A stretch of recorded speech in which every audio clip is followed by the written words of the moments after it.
Mike tuh. Ye. Aku kayak dari kemarin tuh selalu ngeraba-ngeraba itu. Ini baru bener nih. Suaraku jadi aneh. Suaraku. Suaramu emang aneh. Kurang makan bulat, ya? kurang bulat. Oh, kurang tahu. Kurang duit. Oh, cari dong. Nah, sekarang itu gampang lah cari duit ya. Iya, cari duit itu bisa dari mana aja. Istriku paling pintar cari duit, Kang. Iya, sama istri kita semua sama ya, paling pintar cari duit ya. Kadang kita udah nyembunyiin tuh di mana. Aku tuh nggak nyembunyiin. Aku lupa naruh. Oh, iya kan? Di dalam tas tuh. Ketahuan, ketemu. Ya dia jadi penemu duit dong. Betul. Dia siapa penemu uang, Ya istri. Istri kita itu penemu uang yang sebenarnya. Iya. Penemu nasib juga, nasib baik. Masa sih nasib buat kita ya? Nasib sang suami di tangan istri. Oh gitu ya? Enggak, baru tahu nih. Ya kebanyakan sih. Konsepnya gitu gak ya. Semuanya ya. Kan gak semuanya istri itu menentukan nasib dari sang suami. Tapi sebenarnya ya kalau kita ngomongin soal keluarga ya, sebenarnya ya pasangan itu saling melengkapi sih. Betul. Iya kan? Karena kalau misalkan ini nih, kita kelebihannya di mana nih? Oke, misalkan kita bisa cari kerjaan di luar, ngejob di luar. Nah, istri bagian bagaimana kemudian memanage. Aku tuh ya, ini cerita pribadi nih ya. Iya. Aku tuh paling buruk soal manajemen keuangan. Oh iya. Makanya terlalu boros gitu. Kalau terlalu boros sih sebenarnya enggak, tapi lebih nggak bisa. Istilahnya apa ya? Ini mana yang lebih prioritas sih? Memilih yang prioritasnya agak lumayan susah tuh ya. Nah, yang paling pinter ngomongin soal prioritas itu istriku. Dari istri. Makanya aku percayakan keuanganku sepenuhnya ke istri. Udah jadi bendahara keluarga tuh. Makanya akhirnya bisa beli ini itu gitu kan. Jadi yang emang dibutuhkan ya, bukan yang diinginkan aja ya. Iya, karena kan gini, kita kan nggak ngerti ya. Kayak kita ini kan pekerja di luar rumah nih. Betul. Kita nggak ngerti kebutuhan di rumah itu apa kadang-kala. Apa saja gitu kan? ya. Makanya paling ngerti sih istri sih. Betul. Makanya setiap hari kan dia yang tahu ya kondisi di rumah. Oh iya, ini yang rusak bagian ini. Oh iya, ini butuh ini. Oh ini butuh ini. Nah, kita masa bodoh kadang-kala kan. Iya sih, tinggal terima hasilnya aja dah. Nah, kadang-kala inilah yang perlunya kita ini kayak Islam versi Anda dan keluarga. Ya, versi malam Sabtu. Anda dan keluarga. Versi bapak-bapak ya, dari sudut pandang bapak-bapak ya. Ini di match kan dengan Islam. Betul. Bagus ya. Keren. Jadi ada kan double. Tema kita kan nanti itu kan keluarga. Soal keluarga. Pas banget ya. Kok bisa pas banget ya? Aku nggak sengaja loh. Aku nggak baca flyer loh. Keluarga Qurani kan nanti. Iya. Nah, jadi kebutuhan segala macam kebutuhan itu sebenarnya sangat istri yang paling sangat tahu. Kita ini kadang-kala sebagai suami itu lebih cenderungnya apa yang kita inginkan. Iya. Seringnya kan? Ya kan kita pingin apa, tetapi kita tidak begitu paham betul apa sih yang ada di rumah yang masih kurang, yang harus diprioritaskan mana gitu ya. Ya karena hidupnya suami itu di luar kan, karena harus keluar, harus ya paling tidak menunjukkan eksistensi bahwa suaminya ibu itu ada kerjaan. Nggak tahu kerjanya apa kan. Iya sih, yang penting kan keluar dari rumah gitu. Entah itu mulung, entah itu di perempatan, apapun jenis pekerjaannya ya. Yang penting ada aktivitas di luar. Parkir. Iya, sama ini kan Pak Ogah yang gini-gini. Itu. Nah, makanya. Nah, tapi ngomong-ngomong soal pekerjaan, baru-baru ini nih ada yang ngomong bahwa cari kerjaan itu susah, maka kita mesti introspeksi diri. Karena kemarin juga sempat saya bahas juga tuh sama Leovar kan, katanya alumni kampus itu kan mengeluarkan sudah banyak mahasiswa tuh ya yang udah kelar tuh. Semalam kan kita kan juga ngobrolin itu. Soal itu juga. Mahasiswa pada gelisah karena mereka setelah lulus itu kira-kira mau ngapain, gimana nasib mereka. Ya memang cari kerja itu nggak gampang. Meskipun cari duit juga nggak gampang ya. Oh beda ya? Iya kan. Cari duit dan cari kerja dua hal yang berbeda sih. Oke. Cari duit bisa kita lakukan tanpa harus bekerja. Caranya? Ngemis. Oh iya. Iya kan. Bukan bidang pekerjaan ya? Nyopet. Betul. Dapat duit. Nyuri. Bisa dapat duit juga. Bisa dapat duit. Korupsi. Banyak banget. Kalau itu udah jelas ya. Iya kan. Artinya esensinya Berbeda kalau cari ya. duit itu esensinya bukan soal ngomongin soal kebutuhan sih, ya kan? Yes. Lebih pada apa ya istilahnya keinginan, Iya. ya kan? Dan beda dengan cari kerja. Cari kerja, pekerjaan itu nggak selalu ngomong soal bagaimana kita cari duit. Cari pekerjaan untuk mencari duit dalam dunia pekerjaan Iya. adalah sarana motivasi kita, ya kan, supaya lebih baik lagi, Betul, dalam bekerjanya. Iya kan? Biar bisa lebih giat lagi nih. supaya kita punya kualitas kerja yang lebih bagus. Artinya apa? Kerja itu ngomongin soal kerja itu ngomong soal bagaimana kita menghargai diri kita sendiri, Iya. bagaimana kita menempatkan diri kita ya sebagai secara kodrati ya, Iya. secara kodrati menempatkan diri harkat martabat kita sebagai manusia, sebagai hamba Tuhan, Yes. ya kan? Ha-ha. Kan ajaran Islam kan begitu, Betul. berusahalah kamu gitu kan, ya kan? Iya sih. Artinya yang terpenting adalah usaha, bekerja. Soal dapat apa enggaknya, Hasilnya seperti apa gitu ya. duitnya atau rezekinya yang lain yang dalam bentuk wujud fisik itu Ah. urusan Allah. Nanti finalnya terserah Allah deh seperti apa Nah, ya. artinya hasil yang diberikan oleh Allah itu adalah penghargaan Allah kepada usaha kita. Iya, betul. Dan Sepakat usaha sih. itu adalah upaya kita untuk menghargai diri sendiri, supaya kita dipandang oleh Tuhan sebagai makhluk atau sebagai hamba yang layak untuk dipandang. Iya, karena kita udah merasa apa ya, memenuhi tanggung jawab kita, Iya. apalagi sebagai seorang suami ya, yang harus mencari nafkah begitu kan. Betul. Kalau mencari duit tadi yang kamu contohkan juga kayaknya itu lebih ke instan ya, pingin Iya. dapat duit secara instan. Iya, karena Salah dorongannya hasrat, Iya, dorongannya keinginan. nafsu, Iya. ya kan, nafsu. Saya ingin punya motor, maka harga motor berapa nih? Oh, Ah. misalkan motor lengek 7 juta misalnya. Iya, Nah, iya. gimana caranya saya dapetin Dana uang 7 segitu, juta, ya iya, kan? iya. Atau paling nggak Nah. biar cepet instan langsung aja ambil motornya. Iya kan, Iya. nggak perlu cari uangnya. Iya, Nah itu langsung. dia. Iya sih, bukan Itulah kebutuhan ya. bedanya. Makanya saya kira juga introspeksi yang macam apa ini yang menjadi pertanyaan. Apakah introspeksi dalam konteks bahwa yang namanya mencari pekerjaan itu nggak melulu soal cari uang itu, cari duit. Ya. artinya untuk menghargai diri sendiri. Nah, ataukah introspeksi dalam arti ini adalah lebih ke agak sedikit gimana gitu kan, Ya. dalam tanda kutip gitu. Karena ada juga saya baca berita itu kok gitu ya judulnya gitu loh. Aku Sampai agak ini ya.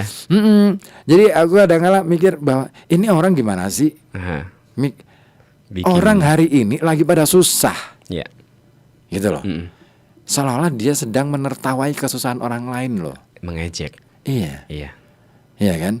Dia sih enak-enak aja. Iya, Bisa dapat- cari duit. Dia dapat duit dari situ. Ya kan? Heeh. Dia bisa cari duit dengan cara yang ya kita tahu lah ya. Iya. Ya Paham sendiri ya. Ya kan, paham sendiri lah ya.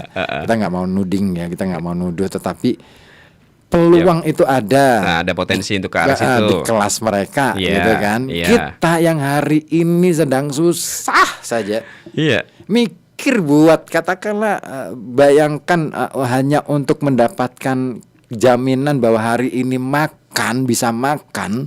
Itu kita kesusahan banget. Iya kan? Harus penuh usaha dengan apa ya, kencengnya. Iya. Iya sih. Ya, ini ada orang yang bicara enak aja. Malah seperti itu ngomongnya. Mereka belum merasakan aja kali, ya. Ya karena udah terlalu nyaman. kali ya. Iya. Jadi ini ya, nggak terlalu peduli nih. Iya, oke, mungkin masa lalunya berpayah-payah. Pernah Tetap mungkin. ya. Iya. Tapi kan bukan berarti setelah enak kita melupakan yang payah-payah itu. Ya perhatikan deh mereka ini gimana gitu Sesusah apa loh. sih? Iya. Ya kan, sekedar cari makan buat hari ini aja kan belum tentu dapat ya. Iya sih ya. Mudah-mudahan sedih sih. aku Iya. prihatin kalau ada orang ngomong kayak gitu. Bener. Kamu komenin nggak di situ? Aku enggak lah, enggak enak. Kita kan jadi bagian kan. Kan bisa kan bisa pakai fake account kan, bisa bikin second account gitu. Enggak, aku enggak mau. Nggak ada niatan buat ke situ ya. Enggak asik. Ya. Second account itu pengecut ya. Iya. Kan lebih buat cari aman Kang. Jadi meskipun kamu ingin menyuarakan hal itu, kamu Iya, kalau masih aku aman. lebih aman lagi, aku bikin cerpen. Tidak secara vulgar, Yes. frontal ke arah situ ya. Iya. Dari situ Ya bisa dapat. seperti obrolan kita malam ini nih. Nah, seharusnya ini juga mengena ya. Ya, ini kan kena banget nih. Sebenarnya orang yang mungkin sangat aware dengan Iya. informasi, sangat mengikuti perkembangan berita apa hari ini pasti pada tahu. Oh, ini Ngikutin juga. ngomong apa sih gitu loh. Arahnya Gitu. kemana sih? Iya, Pada arahnya paham kemana sih. sih? Pada paham. Aku yakin. Iya sih. Ada yang gabung? Ada sih dari Pak Sudibyo. Pak Desdevia Menyapa kita aja sih. Selamat malam Mas Osi, Mas Ribut. Terus kirim. Sama ini request lagu aja Mas. Nggak kirim berita, Pak. Ada kirim hari koperasi. Besok ya tanggal 12 ya. Hari kerok. Hari koperasi nasional ya. Harkopnas. Harkopnas. Hari koperasi nasional. Nah, ini penting banget ya. Jadi yang namanya, ini ada kaitannya nih Zi, antara pekerjaan, Ya. ya kan, duit dan koperasi. Ada kaitannya ya, masih ya. Karena kalau kita bicara tentang koperasi, kita ngomongin soal zoon politikon. Manusia itu adalah makhluk sosial, makhluk yang mau tidak mau sangat membutuhkan orang lain. Butuh, Ya ya kan. Nah, berinteraksi. koperasi itu dibangun dalam upaya untuk membangun kebersamaan, membangun mimpi bersama, membangun kesejahteraan secara bersama-sama, gitu kan. Menciptakan Makanya ruang ya. koperasi. Nah, konsep koperasi paling awal kan kalau Muhammad Hatta itu kan, Ya. bagaimana kemudian koperasi itu bisa mendayakan hidup orang-orang yang ada atau menjadi anggota dari koperasi itu. Jadi makanya tidak boleh ada kepemilikan di dalam koperasi. Karena kan milik bersama, Milik ya kan? bersama. Semua anggota Iya. di dalamnya. Pengurus itu orang yang dipercaya, Hire. ya kan? Orang yang dipercaya, orang yang Untuk mengelola. dipilih oleh anggota. Ya. Karena mungkin pertimbangan-pertimbangan tertentu gitu kan, yang kemudian mereka menyerahkan tanggung jawab mereka pada pengurusnya untuk mengelola koperasi itu. Betul. Nah, di dalam mengelola itu maka asas kekeluargaan itu penting. Yang lebih diutamakan ya. Nah, jadi nggak ada istilahnya monopoli di dalam koperasi itu nggak boleh kalau misalkan dalam konsepnya Muhammad Hatta ya. Iya, yang sebetulnya seperti itu. Iya. Jadi misalkan bahkan iuran itu simpanan wajib simpanan pokok itu kalau dalam konsepnya Muhammad Hatta itu nggak menjadi diwajibkan berupa uang. Bukan dalam bentuk uang. Tidak harus dalam bentuk uang. harus dalam bentuk uang. Kalau dia punyanya singkong, bisa pakai itu. Bisa pakai singkong. Katakanlah singkongnya di harga berapa, dinilai berapa, gitu kan? Ada taksirannya. Nah, kemudian itu yang kemudian ini yang akhirnya dikelola oleh koperasi untuk dijual, ya kan? Nah, uangnya masuk koperasi, barangnya lagi. ini bisa dijual ke siapa? Ke anggota. Paling prioritas adalah anggota dulu. Anggotanya masing-masing sendiri ya di dalam situ ya. Jadi nanti ini ekonomi sirkular itu begitu. Muter terus tuh bisa. Makanya kan dulu ada KUD, Koperasi Unit Desa. Nah, Koperasi Unit Desa itu kan hasil-hasil dari masyarakat, hasil-hasil bumi. Misalkan ada yang beras, ada yang ada yang apa gitu, ada yang sayur dan lain sebagainya. Itu dijual di situ ya. Ya yang beli adalah anggotanya sendiri. Lagi. Dengan ya karena anggota maka kemudian harga disepakati bersama dan ini untuk melatih orang di dalam koperasi itu untuk menghargai jerih payah dari orang sesama anggota. Jadi kalaupun misalkan bukan kemudian mencari harga yang lebih murah ya, tetapi saya mau membeli barang ini karena saya ingin menghargai dia yang gitu kan, maka saya harga sekian. Dan sesuai kesepakatan bersama ya. Oke. Jadi bukan lagi ngomongin soal lebih murah ataupun lebih mahal. Nah, ini nilai kebersamaan yang lebih diutamakan. Nah, problemnya adalah dalam skema ekonomi global yang seperti sekarang, kapitalis global gitu ya, neoliberalis dan kapitalis liberal ini ini yang akhirnya menghancurkan. Nilai-nilainya itu hilang ya. Karena konsepnya adalah persaingan. Akhirnya gede-gedean. Iya. Iya sih. Konsep ekonomi, konsep bisnisnya adalah persaingan. Nah, ngomongin persaingan, kan bisa aja orang itu yang penting dia dapat hasil banyak dengan cara yang curang misalnya, ya kan? Disinilah kemudian ada monopoli. Pada ya main kan? di situ. Nah, ini yang kemudian akhirnya membuat koperasi juga akhirnya kelimpungan juga menghadapi ini. Sekalipun sebenarnya apa sih, kenapa sih koperasi akhirnya jadi kelimpungan menghadapi ekonomi global yang semacam ini? Sebenarnya bukan soal pengelolaannya, nggak salah di pengelolaannya. Masih aman ya kan untuk pengelolaannya. Tapi lebih pada cara pandang orang. Tentang Kita koperasi itu. karena kita ini didera oleh apa ya, gelombang besar kapitalis global ini yang kapitalis liberal ini, yang akhirnya membuat orang bisa saling bersaing satu sama lain, jatuh-jatuhan harga misalkan kalau bisnis gitu kan. Sebenarnya itu hanya untuk mendapatkan keuntungan lebih besar. Nah, ini yang kemudian membuat orang saling bersaing dan lupa pada aspek kebersamaan. Nah, dikesampingkan aspek kebersamaan itu tadi. Itu ya kita koreksi diri kita juga, bagaimana kita membangun kebersamaan di dalam membangun kesejahteraan, membangun mimpi, membangun imajinasi bersama tentang ke depan itu kita mau ngapain. Harus mulai dari sekarang sih. Iya, makanya kita koreksi bareng-bareng. Makanya kalau aku pribadi ya, saya cukup memberikan respect kepada pemerintah Presiden Prabowo ya, yang udah ini ya, yang kemudian mewacanakan tentang koperasi merah putih itu, ya kan.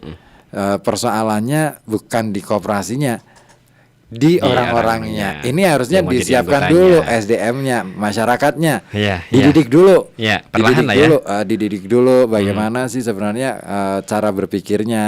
Nah ini bisa nggak kita saling topang menopang, saling bahu membahu gitu. Ya bersama-sama bangun bareng ekonomi itu supaya kita tidak bergantung pada kekuatan ekonomi asing, kekuatan ekonomi dari luar. Bisa gitu. secara mandiri akhirnya. Iya, akhirnya muncullah istilahnya, bukan lagi ngomongin soal investasi ya, tetapi lebih pada kekuatan bersama. Ekonomi sebagai kekuatan bersama, bukan kekuatan individu perorangan. Iya, bisa merasakan keuntungan bareng-bareng akhirnya. Iya. Merasakan kenikmatannya bareng-bareng. Iya. Tapi boleh gak sih di dalam koperasi itu ada salah satu anggotanya yang akhirnya di dalam simpanan pokok atau simpanan wajib tadi ya, itu yang kayaknya harus lebih besar, boleh nggak misalkan? Nggak bisa dong. Harus sama. Itu kan sudah kesepakatan bareng. Sudah kesepakatan bareng. Ini sebenarnya ya kalau kita mau ngomongin soal koperasi, itu konsep syariah banget loh. Udah sesuai banget ya. Iya kan? Sama syariah ya. Iya kan? Semua punya tanggung jawab yang sama atas nasib bersama. Iya. Ya kan? Iya. Yang kaya membantu yang miskin. Menopang. Ya kan? Yang miskin ya bagaimana caranya supaya dia meningkatkan derajat hidupnya. Iya. Dengan bantuan ini. Kan gitu. Saling Sistem koperasi itu syar'i banget. Iya sih. Bagus lah ya. Dan tidak ada bunga kan? Betul, nggak ada. Adanya bunga. Kan sisa hasil usaha. Ya kan sisa hasil usaha itu kemudian dibagi. Nikmatinya ya semua anggota. Dibagi bersama, kan dirasakan bersama, dinikmati bersama. Kemudian katakanlah misalkan ada yang ngerasa bahwa saya sudah cukup, ya udah ini dibagikan aja ke. Boleh. Kan boleh aja. Boleh aja. Kan gitu. Saya lagi sah saja. Ya. Atau misalkan SHU ini kemudian dialihkan, jangan dalam bentuk uang. Kita bentuk ini aja, lembaga pendidikan misalnya, atau untuk beasiswa. Boleh juga. Boleh. Tergantung nanti sisa hasil usahanya seperti apa ya. Boleh aja. Itu kan keren. Atau untuk mengembangkan usaha itu tadi, koperasinya semakin gede. Iya, makanya ini kan yang perlu dipikirkan adalah bagaimana frame cara pandang orang masyarakat kita ini tentang koperasi. Ini gimana, sudah bener apa belum? Ya kan? Iya kan? Kalau kemarin ada sempat kejadian itu kan artinya ada yang dalam tanda kutip nggak beres, nggak sesuai nih gitu loh. Iya. Iya, ya kan? belum tepat nih. Nah itu dia. Tapi gara-gara kasus kemarin juga akhirnya mengurangi jumlah koperasi yang ada di sini. Kemarin informasi yang udah pernah dibahas di live interview itu berkurang tuh akhirnya. Cuman nggak menyebutkan berapa jumlahnya ya. Karena ada kasus-kasus seperti itu. Dan mungkin juga akhirnya kepercayaan masyarakat terhadap koperasi itu sendiri pun menurun. Ya jelas. Iya. Iya, dalam dunia bisnis itu kepercayaan adalah sesuatu yang wajib dipegang. Bisnis ya. Iya. Kalau kita berbisnis sama orang Tionghoa nih misalnya, Iya. ya, Iya. para saudagar-saudagar Tionghoa, mereka apa ya, yang dipegang ini kepercayaan itu. dulu. Iya. Bisa dipercaya nggak nih partner bisnis saya seperti itu kan? Ya, bukan soal berapa uang yang bakal dia terima, keuntungannya besar apa enggak. Iya. Profit yang didapatkan ya. Kalau profitnya gede tapi kemudian tiba-tiba Di tengah ditelap, perjalanan, iya. selesai juga kan. Ya Nggak kan? bisa diharapkan lagi ya kan? Itu dia. Artinya gini, kita akhirnya dari kasus-kasus itu kita jadi belajar bahwa sebenarnya bisnis itu bukan ngomongin soal seberapa Keuntungan besar semata. keuntungan, Iya. tetapi kita ngomongin soal Menjaga kepercayaan. seperti apa sih kita menjaga harga diri kita, harga diri kita sebagai hamba Tuhan itu tadi. Nah, iya. Iya Harus kan? bisa bercermin. Iya, ini ngomongin soal iman loh. Iya sih. Masuk sih ini konsepnya ya. Iya. Nah, Iya. Jadi apa yang kita lakukan berkorelasi dengan apa yang kita yakini. Kalau yang kita lakukan itu buruk, berarti ya. patut dipertanyakan Iya. kadar imannya seperti apa. Sangat bisa. Selesai di situ. Iya sih. Bener. Udah kelihatan. Iya. Iya. Kita nggak perlu nanyain iman kamu seberapa. Enggak. Itu terlalu frontal ya. Iya. Kita lihat aja lah. Kita lihat, makanya kan yang diukur perilakunya. Ah. Dalam konsep Islam itu. Perilaku itu menandai enggak cuma ketakwaan ya. Kalau ketakwaan itu kan praktik dari keimanan. Betul. Seberapa kadar imannya. Kalau dia itu perilakunya baik, sangat berhati-hati, berarti dia kan takut sama Tuhan tuh. Betul. Otomatis Ya kan? ketahuannya nggak perlu Taat. diragukan Iya, lagi. betul. Iya. Just it. Hanya sesimpel itu ya. Iya. Iya sih, bisa lah ya. Sebetulnya kita ngetahuin seseorang itu kadar imannya seperti apa gitu ya. Iya. Dari perilaku sehari-hari. Itu doang. Nah. Sesimpel itu. Aha. Agama itu sesimpel itu. Iya, keren sih. Nggak terlalu ini ya, pusing-pusing amat ya. Iya, makanya kualitas hidupnya sebuah keluarga itu dilihat dari seberapa dia perilakunya seperti apa dalam berkeluarga. Apakah dia cenderung melakukan hal-hal negatif ataukah dia itu melakukan hal-hal yang sekiranya melanggar norma. Itu aja. Tapi kalau harmonisasi di dalam keluarga mencerminkan ini nggak kebahagiaan di keluarga itu sendiri? Oh ya Misalkan, pasti. Pasti ya. Kita ngelihat keluarga si A harmonis banget mereka ya, suami istrinya, anak-anaknya. Itu udah pasti mencerminkan kebahagiaan yang di dalam situ juga ya. Iya, bahagia itu kan bukan soal seneng apa enggaknya ya. Tetapi bahagia itu adalah Lebih kenyamanan mungkin ya. kesanggupan kita untuk menerima setiap apa yang menjadi dapatkan. apa yang kita dapatkan, Iya. anugerah itu. Iya. Susah senang itu kita terima gitu loh dengan lapang dada. Sekalipun di satu sisi pada awal-awalnya mungkin pada saat kita menerima kesusahan Pahit lah ya. itu kita akan menolak. Tapi penolakan itu bukan kemudian membuat kita itu kacau balau hidupnya, Berontak, ya, gitu loh. mengubah. Tapi justru akhirnya mengubah diri kita menjadi lebih baik lah. Itu berarti keren. Bisa menerima artinya Iya, ya. Meskipun itu pahit ya. Nah itulah sebenarnya ciri-ciri dari keluarga Qurani. udah masuk di Masuk awal Islam nih, udah Iya, masuk iya. Islam nih. Biar nanti pelengkap aja tadi ya. Kita pengantar nih.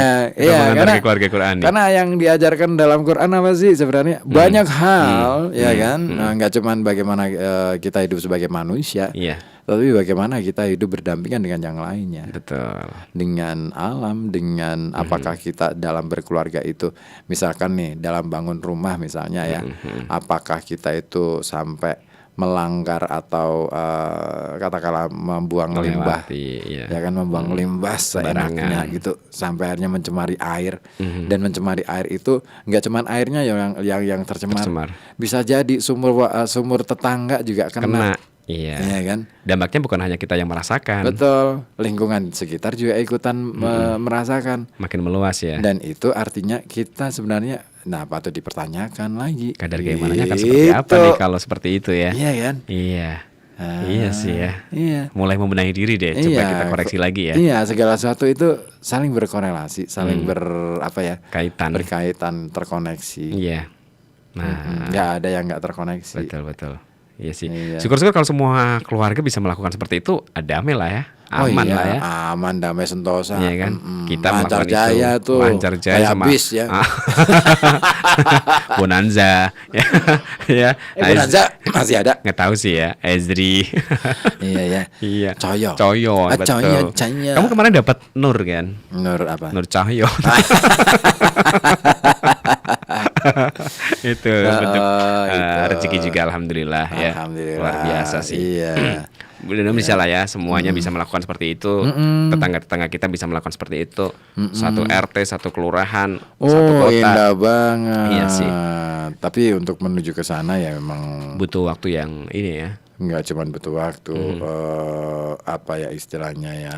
Effortnya sangat gede. Berlebih. Ya. Karena orang itu punya cara pandang yang berbeda-beda dan nggak bisa kita paksain juga sih. Iya, kita nggak bisa maksa orang itu harus sama pikirannya dengan kita. Iyalah, ya kan lain kepala, lain pula. Lain ladang, lain ladang, lain ilalang, lain pula. Iya.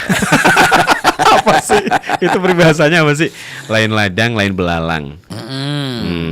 Lain lubuk, lain ikannya. Iya kan, cakep. Kalau ada sumur di ladang, boleh. Mari kita mandi lagi. Ngapain? Karena aku udah mandi tadi pas Jumatan. Iya, sore-sore mah nggak perlu ya. Tetap perlu dong. Nah, kamu mandi emangnya enggak kan? Sama. Jangan cuma bisa ngomong aja, praktekin dong. Enggak kan? Ya. Jumat itu dingin. Tapi gini, belakangan lagi dingin, dingin meskipun ini udah mulai cahaya sinarnya matahari itu sampai menyentuh kita masih terasa dingin. Berasa berada di gunung gitu. Iya. Anakku bilang malah ini kayak di Gucci pak gitu. Pagi-pagi itu bangun. Iya, tadi aku semalam pulang itu, kok dingin banget ya. Ngeresep banget sampai ke tulang. Iya, masuk begitu. Enak sih buat tidur, begitu aku pulang langsung tidur semalam. Langsung bisa nyaman ya, senyaman itu setelah. Biasanya kan masih harus buka laptop, terus kemudian ngetik lah atau apalah gitu. Nah berarti bisa bangun pagi dong, kata pagi. Iya, alhamdulillah. Lumayan. Sama sih, aku tadi juga Opik belum datang, aku udah bangun. Biasanya kan sampai Opik ini kan RKB pagi ini baru bangun, lumayan lah. RKB pagi. Nah itu gara-gara itu tuh aku bangun tuh. Oh gitu. Dan suaraku sendiri tuh. Pak Yai udah datang nih. Mana? Nah itu di depan lagi di jalan, biasanya beliau lagi mau istirahat dulu di belakang, ngopi-ngopi sambil cerita. Siapa sih? Pak Yai Minan. Nah nanti boleh dulu. Aku pingin ngobrol sebentar di belakang soal itu. Ada lagi Mas Dona. Dona. Di Poncol. Di Poncol namamu Dona Doni. Yo ya, yo. Selamat Hari Koperasi Indonesia 12 Juli besok ya. Sebetulnya bagus soalnya saya pernah menangi di perkumpulan remaja ya. Bisa dimanfaatkan untuk teman yang lagi butuh. Ya meskipun nggak begitu besar sih, bisa ke Wonobodro bareng-bareng, kegiatan juga jalan, itu dulu. Wah sekarang sih nggak tahu ya. Ya memang ya, di satu sisi memang yang namanya uang itu cukup menggoda sih. Ya itu tadi. Balik lagi pada orientasi. Manusia itu sekarang itu orientasinya aneh-aneh. Iya sih ya. Ya kan? Jadi ketika ngomongin soal duit, itu rata-rata bayangannya udah yang macam-macam. Ya? Oh iya. Iya kan? Udah deh gini aja. Lu pegang duit 3 juta misalnya. Oh, pengen banyak. Iya kan? Iya kan? Iya. Langsung padahal buka itu cuman aku. Iya, padahal ini mitos ya sebenarnya ya. Kalau aku nganggap duit itu mitos. Kenapa jadi, tuh menurut kamu? Mitos zaman modern menurutku. Jadi seolah-olah duit 3 juta itu segalanya. Bisa dapat semuanya tuh yang kita inginkan. Iya kan? Iya. Nah, padahal kalau kita misalkan menggunakannya dengan tepat, bijak ya. Dengan bijak.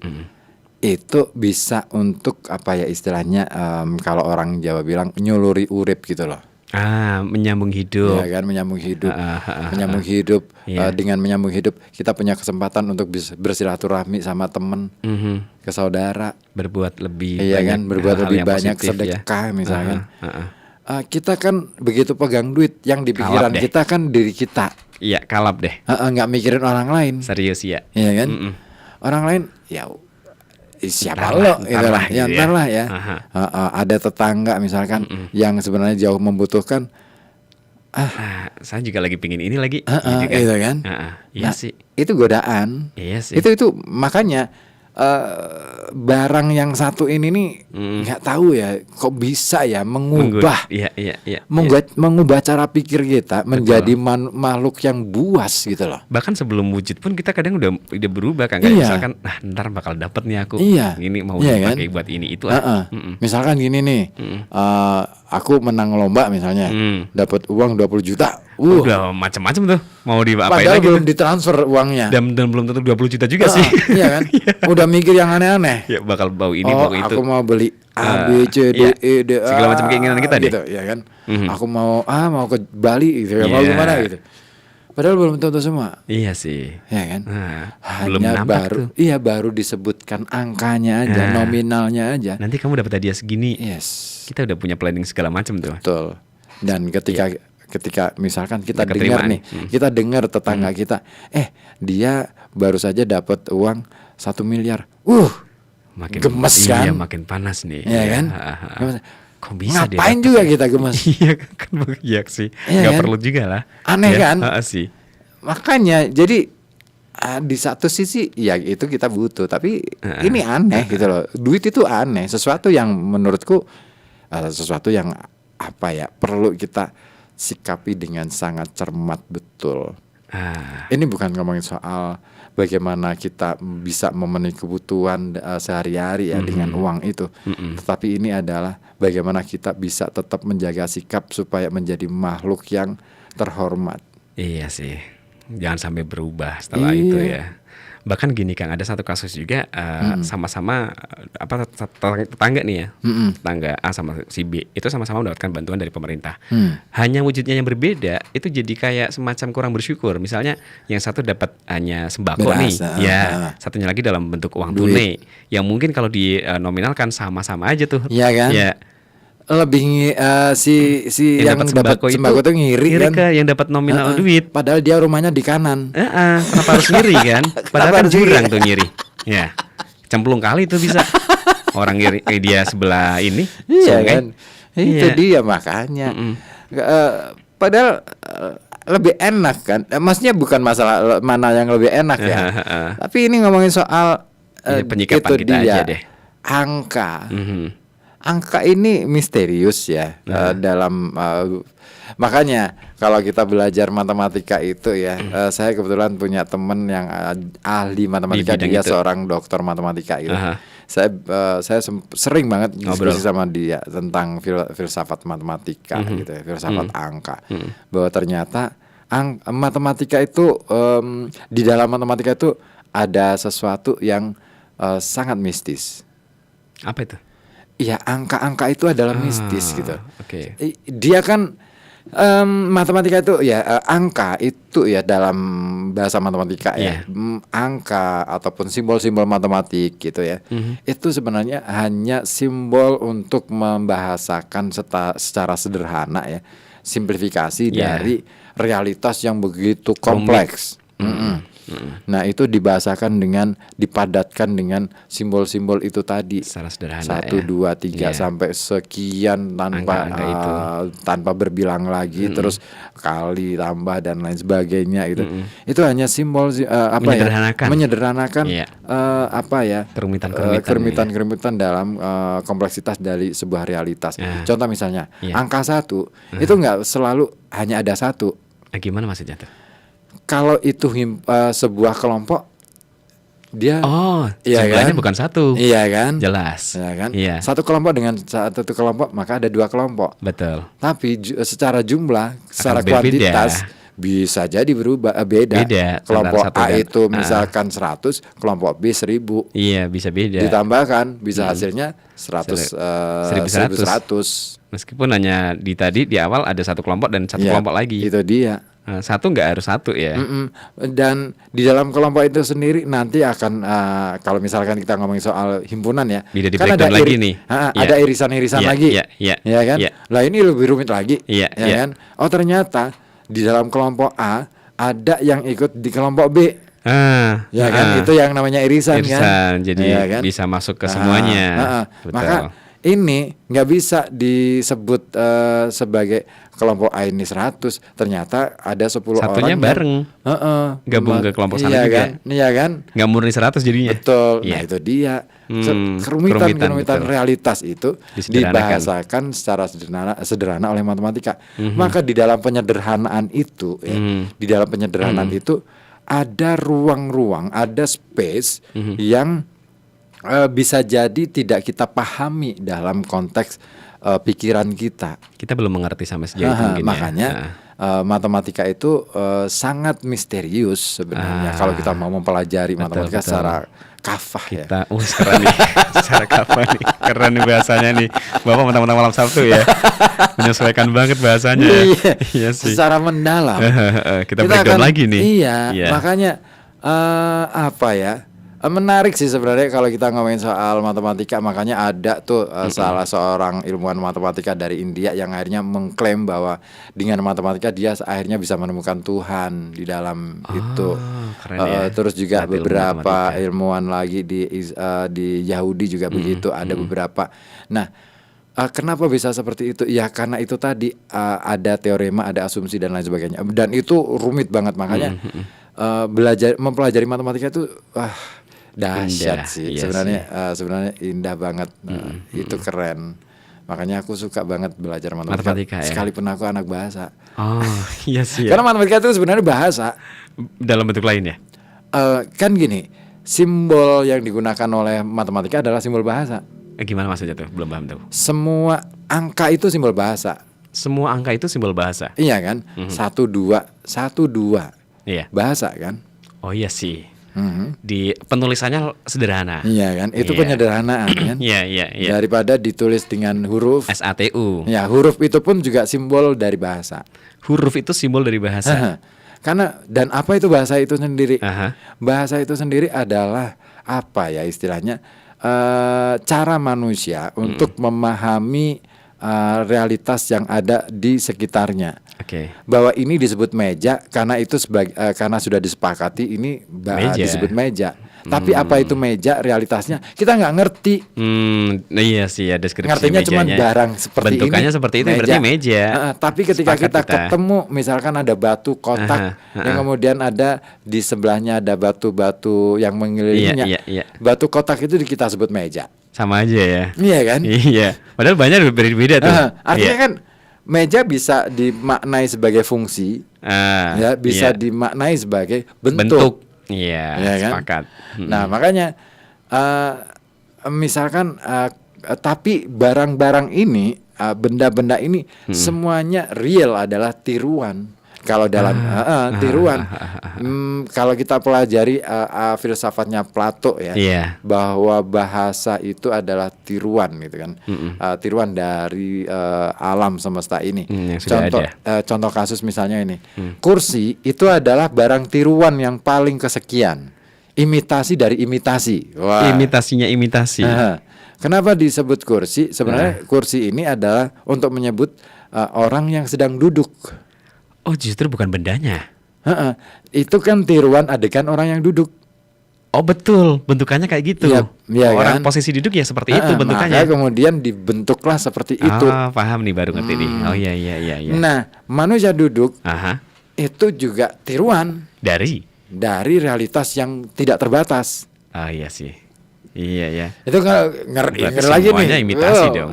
Iya dunia ini Dunia ini imitasi semua, nggak ada yang orisinil. Mana itu? Masternya ya cuma satu. Iya sih ya. Itu loh. Yang maha master ya. Nah itu dia.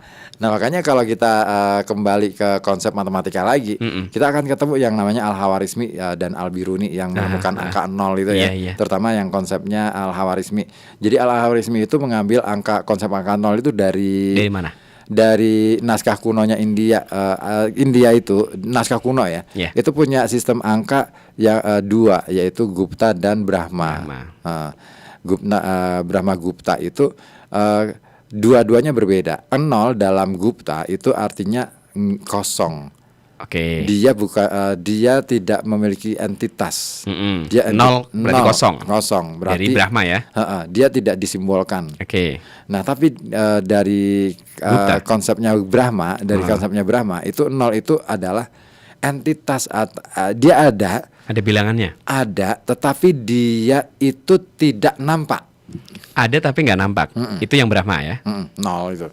Nah, ini menarik. Terus kemudian itu menjadi perdebatan panjang oleh Al-Khawarizmi, kemudian sampai akhirnya Al-Biruni juga mempelajari itu dan akhirnya ketemu dengan punya kesimpulan. Makanya kemudian ketemu dengan Al-Jabar itu kan.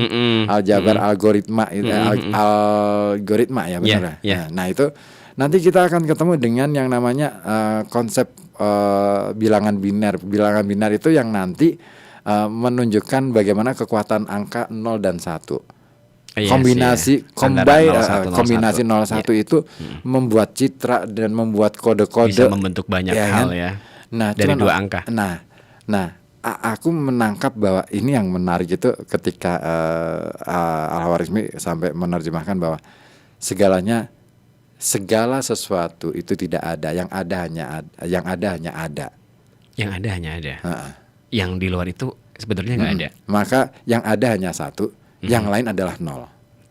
Oke, paham nih, bisa dimengerti nih. Iya kan? Yang ada hanya yang maha itu satu Al-Khawarizmi. Aku langsung, gila. Masuk ke situ ya. Filsafatnya Al-Khawarizmi nokcer banget. Iya sih, kita sebagai makhluk ya nggak ada sih. Kita kan hanya cipratan kecilnya saja dari kesemestaan yang luar biasa ini. Yang ada ya cuma satu itu. Iya. Ahad, ya betul. Yes. Wes masuk nih ya. Keren nih. Le Abbas juga berterima kasih nih, alhamdulillah dapat kuliah gratis malam hari ini. Aduh. Le Abbas di Comal. Luar biasa, alhamdulillah. Kita sama-sama belajar lah Le Abbas ya. Gitu.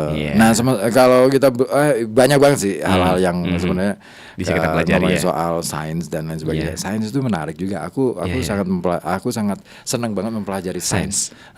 Aku lagi ini nih apa namanya belajar untuk yang filosof dari dunia Shopee. Lagi ini kamu belanja di Shopee? Iya. Emang iya sih, aku belanjanya lewat Shopee. Tapi bukan Shopee itu ya. Shopee ya. Iya, Shopeehin. Shopee ya. Shopeehin. Ini Mas, Shopeeudin Mas. Orang Batang Mas. Shopeeudin orang Batang. Sekarang pindah ke Kerapia. Nah itu ternyata begitu. Jadi menarik ya kalau kita bicara tentang konsep-konsep filsafat. Terus kemudian filsafat sendiri kan juga berkembang ya, dari mulai filsafat alam, kemudian filsafat sosial, filsafat politik, sampai akhirnya filsafat yang terakhir itu filsafat teknologi gitu. Nah, teknologi hari ini boleh dibilang kita mesti waspada juga sih ya. Karena ada nih ya. Jadi saintis sendiri itu terbelah menjadi beberapa kelompok. Lagi.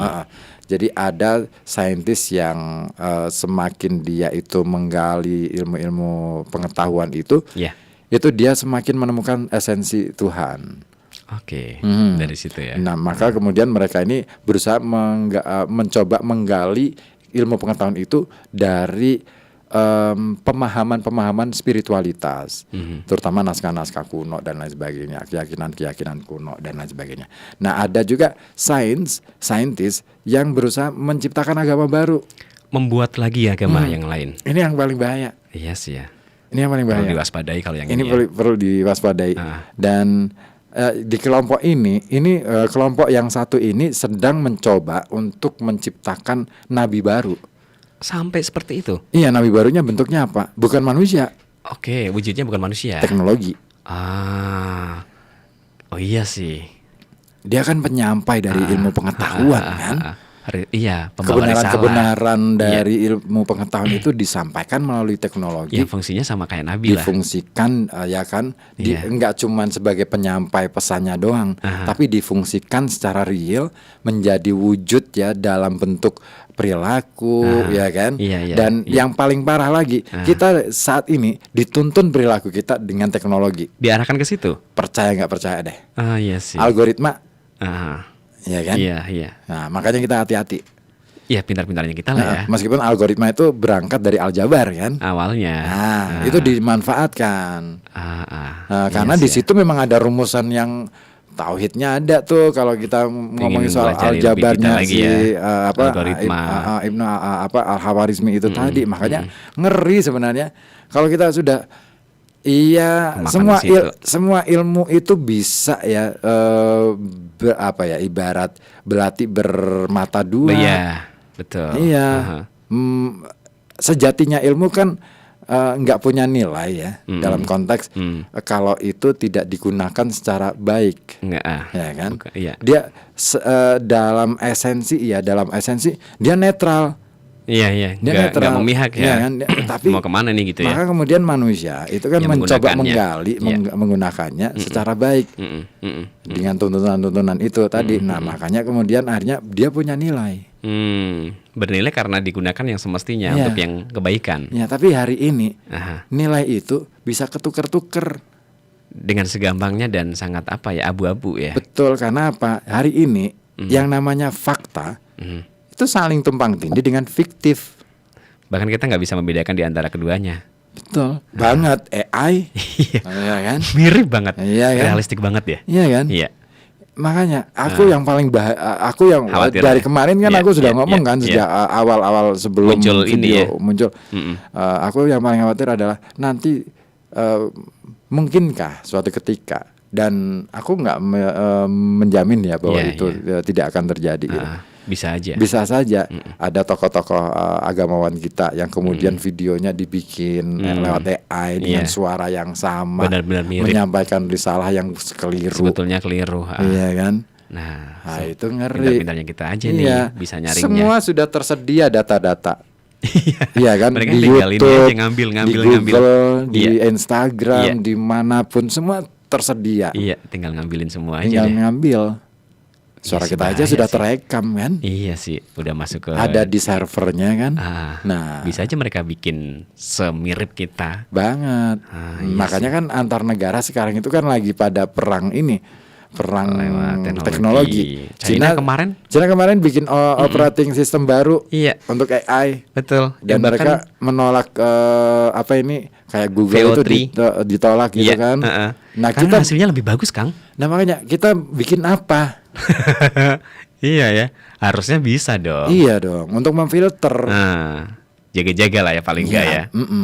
Ya, kita kan belum selesai ya ngomongin soal pencurian data dan lain sebagainya, belum selesai. Iya. Nah, benteng data saja kita masih gampang bocor ya. Kan? Iya itu sih, dia. agak rawan buat kita yang ada di sini ya. Makanya jangan terlalu banyak-banyak deh menggunakan teknologi itu untuk urusan-urusan yang sangat pribadi. Yang kayaknya nggak perlu-perlu banget ya. Jangan. Sebetulnya aja deh. Sebetulnya aja. Kalau perlu dikacau aja. Jangan. Oh iya, biar mereka makin ini bingung ya. Iya sih. Tapi bahaya juga. Kenapa kalau karena servernya kita nggak punya ya. Oh, bukan kita yang megang. Sejarah kita itu bisa jadi kacau juga karena datanya random di kita ini. Iya, coba ditanya misalkan di yang paling gampang yang kita sering jumpai di Meta AI ini kan isinya nggak sesuai. Iya kan? Udah ada yang ngacoin. Karena input datanya belum ini.